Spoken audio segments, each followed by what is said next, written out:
Assalamualaikum geng. Bersama saya lagi Pablo Hakim. Korang macam mana semua? Korang sihat ke? Korang macam mana? Okey ke semua?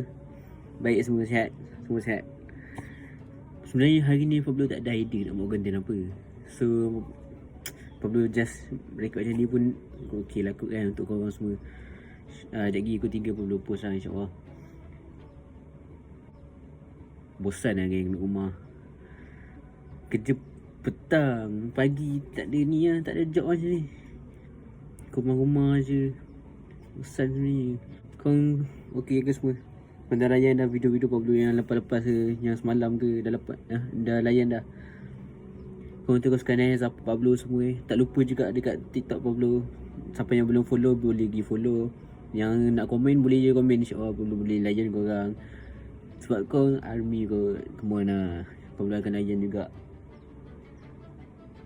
Ni sedang menanti waktu Zuhur untuk menyolat Zuhur.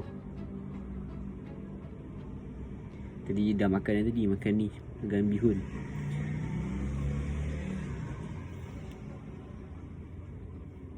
Tu ada Shopee Food tu. Gila. Member yang paling rapat pun sekarang tengah belajar motor.